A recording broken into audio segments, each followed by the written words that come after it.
Hello बच्चों, तो कैसे आप सभी लोग। मुझे आशा है कि आप सब अच्छे होंगे और अपनी पढ़ाई ठीक से कर रहे होंगे। ठीक है, चलिए आज हम लोग पढ़ेंगे आपका मैथ। आज क्या पढ़ेंगे? मैथ।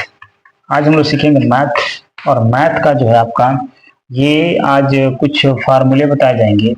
मैथ के कुछ फार्मूले बताए जाएंगे और उसके बाद से आपको बताया जाएगा एक्सरसाइज एक्सरसाइज 8.1 का कुछ क्वेश्चन बताया जाएगा। ठीक है, एक्सरसाइज 8.1 का कुछ सवाल आपको क्या किया जाएगा, बताया जाएगा। ठीक है, तो चलिए आज हम लोग जो है इसको स्टार्ट करते हैं और बढ़िया से बेसिक से क्या करते हैं, इसको समझने का प्रयास करते हैं। ठीक है, चलिए यहाँ ध्यान से देखते हैं। सबसे पहले कल हम आपको फार्मूला सारे जो है एक्सप्लेन कर दिए थे कि त्रिकोणमितीय अनुपात कितने होते हैं, 6 होते हैं। उन त्रिकोणमितीय अनुपात को 6 जो है पार्टों में डिवाइड किया गया है। अब इसमें देखिए, आपको सबसे पहले एक बार रिवीजन कराते चलें। साइन थीटा इक्वल टू होता है लंब बटे कर्ण होता है। साइन थीटा इक्वल टू लंब बटे कर्ण।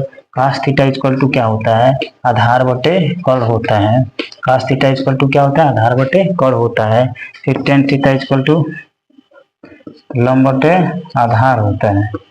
टेन थीटा इक्वल टू क्या होता है? लंब बटे आधार होता है। ठीक है ना। उसके बाद से देखिए, कोसेक थीटा इक्वल टू कर्ण बटे लंब होता है। कर्ण बटे लंब होता है। ठीक है, फिर आपका जो है सेक थीटा इक्वल टू कर्ण बटे क्या होता है? आधार होता है।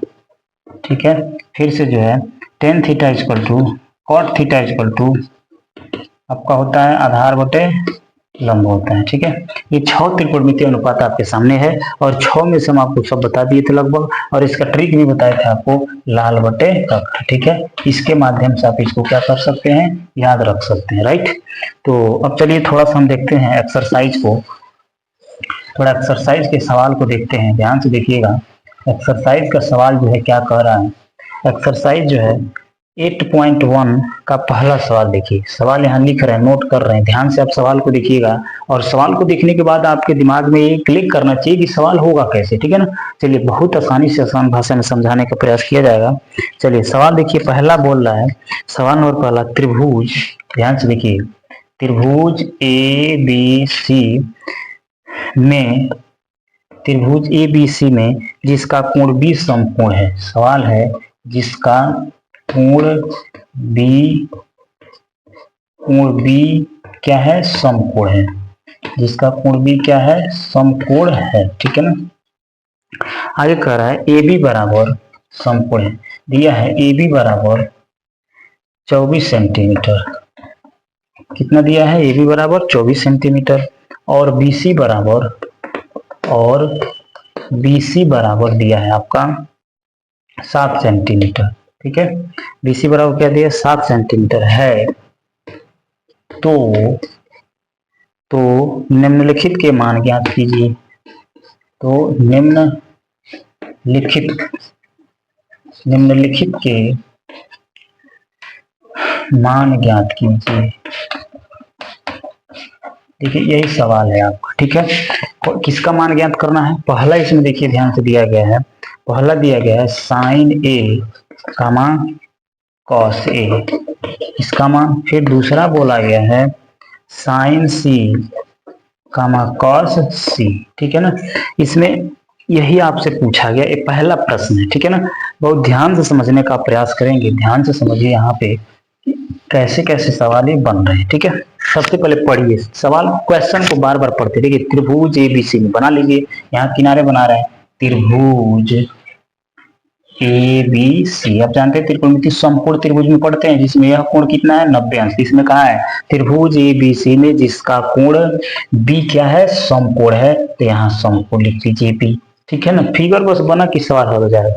उसके बाद से यहाँ ए लिख दीजिए और यहाँ पे सी लिख दीजिए। ठीक है ना, ए बी सी। राइट, आप ऐसे बना सकते हैं ए बी सी, कोई दिक्कत नहीं है। ठीक है, आगे ध्यान से देखिए। अब हम जानते हैं इसको लंब कहते हैं, इसको आधार कहते हैं, इसको क्या कहते हैं? कर्ण कहते हैं। ठीक है, अब ध्यान से देखिए, दिया है ए बी बराबर 24, ए बी यही है, ये कितना दिया है? 24 सेंटीमीटर दे दिया है। और क्या दिया है? बीसी, बीसी कितना दे दिया है? यानी आधार कितना दे दिया? 7 सेंटीमीटर। यानी आधार आपका कितना दे दिया है? 7 सेंटीमीटर यहाँ पे दिया गया है।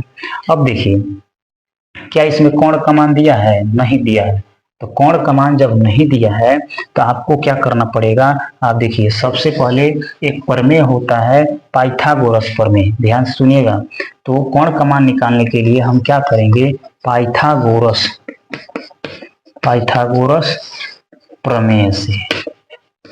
पाइथागोरस प्रमेय क्या होता है, किसी समकोण त्रिभुज में, ध्यान सुनिएगा, किसी समकोण त्रिभुज में उसके सबसे बड़ी भुजा का स्क्वायर अन्य दो छोटी भुजाओं के स्क्वायर के योगफल के क्या होता है, बराबर होता है, ठीक है ना। यानी कहने का मतलब यह है कि यहाँ पे पाइथागोरस प्रमेय कोण का स्क्वायर बराबर क्या हो जाएगा, लंब का स्क्वायर प्लस आधार का स्क्वायर, ठीक है ना। ये हो गया आपका पाइथागोरस प्रमेय। यहाँ भरेंगे तो कोण का मान आ जाएगा, भरिए कोण का स्क्वायर बराबर, ठीक है, लंब कितना दिया है 24 सेंटीमीटर का स्क्वायर प्लस आधार कितना दिया है 7 सेंटीमीटर का स्क्वायर कर दीजिए। तो कोण का स्क्वायर बराबर 24 का स्क्वायर करिए, स्क्वायर करेंगे तो 576 आएगा, ठीक है ना। 576 प्लस 7 से कितना होता है 49 होता है, ठीक है। तो कोण का स्क्वायर बराबर, इसको जोड़ेंगे तो होगा कितना 625, ठीक है ना, जोड़ेंगे तो कितना होगा 625। अब कोण का मान जब निकालेंगे यहाँ पर तो कोण बराबर इसका अंडर रूट करेंगे कितना 625, तो कितना हो जाएगा 25, ठीक है, अर्थात इसका मान कितना आ गया 25 आ गया, कोण का मान कितना आ गया 25। अब सुनिए ध्यान से, इसमें जब तीनों भुजाओं का मान जब निकल जाता है, जब तीनों भुजाओं का मान आपको पता चल गया तो अब कुछ नहीं करना है, सवाल आपका आसानी से क्या हो जाएगा, बन जाएगा, ठीक है ना। सवाल देखिए कैसे बनेगा, सवाल इसमें कह रहा है, अब इसको मिटा रहे हैं हम, थोड़ा ध्यान से देखिए, ठीक है।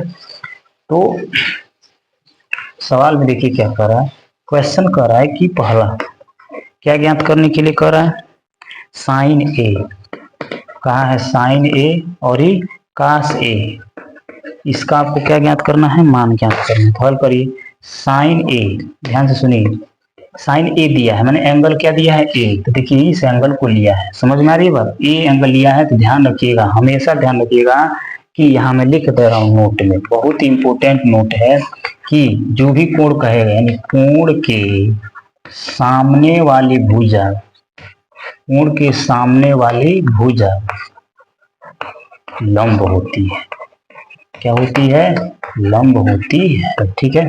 इसको आप दिमाग में सेट कर लीजिएगा, कोण के सामने वाली भुजा क्या होती है, लंब होती है। कोण है, इसके सामने वाली भुजा यही हुआ, तो बीसी क्या हो जाएगा, लंब हो जाएगा, ठीक है। तो साइन ए बराबर क्या होता है, फार्मूला बताओ, लंब बटे कर्ण, ठीक है ना, लंब बटे कर्ण बराबर, लंब क्या है, सामने वाली लंब अर्थात 7 और कर्ण क्या है 25, अर्थात एक आंसर आपका हाँ, ठीक है ना, इतना आ गया।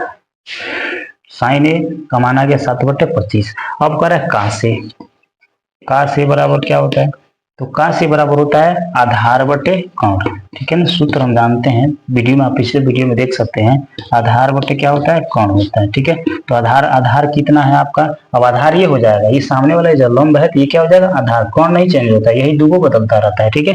तो आधार कितना है, आधार है आपका 24 और कर्ण कितना है 25, ये अगला आंसर है, ठीक है ना। यानी कहने का मतलब साइन ए का मान आ गया आपका 7/25 और कास ए का मान आ गया 24/25, ठीक है ना। अब देखिए ध्यान से, अब दूसरा, इसमें ये पहला हो गया, दूसरा आपको हम समझा दे रहे हैं।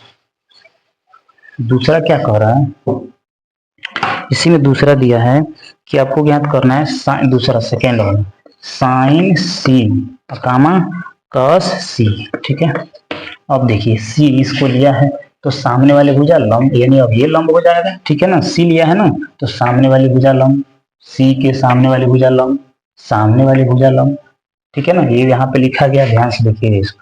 तो यहाँ पे देखिए साइन सी, साइन बराबर क्या होता है, लंब बटे कर्ण, क्या होता है, लंब बटे कर्ण बराबर, तो लंब क्या है, अब ये न लंब होगा तो लंब हो जाएगा 24 और कर्ण हो जाएगा 25, तो इसका आंसर कितना हो जाएगा 24/25, इसका आंसर हो जाएगा, ठीक है ना। फिर क्या कहा है, साइन कास सी, तो कास बराबर क्या होता है, आधार बटे कर्ण, क्या होता है, आधार बटे कर्ण बराबर, आधार कितना है, आधार ही हो गया 7 बटे कर्ण क्या है 25, ठीक है आंसर, ठीक है ना। पहला सवाल आपका हो गया, कोई दिक्कत नहीं है, ठीक है ना। ठीक उसी प्रकार आपका दूसरा सवाल भी है, दूसरा सवाल भी आसानी से बन जाएगा। तो आप जो है सभी फार्मूले को एक बार बढ़िया से रिवाइज कर लें, और पहला सवाल में कहीं भी आपको दिक्कत हो तो आप जो है हम कमेंट बॉक्स में कमेंट करिए, ताकि हम उसको समझाने का फिर प्रयास करें, ठीक है ना। चलिए तब तक यहीं पे रोकते हैं हम, ठीक है ना। बाकी दूसरा सवाल, नेक्स्ट सवाल जो है अगले वीडियो में हम 3-4 सवाल एक साथ बनाने का प्रयास करेंगे और आपको समझाने का प्रयास करेंगे, ठीक है ना। चलिए तब तक जो है मिलते हैं नेक्स्ट वीडियो में, तब तक के लिए थैंक यू।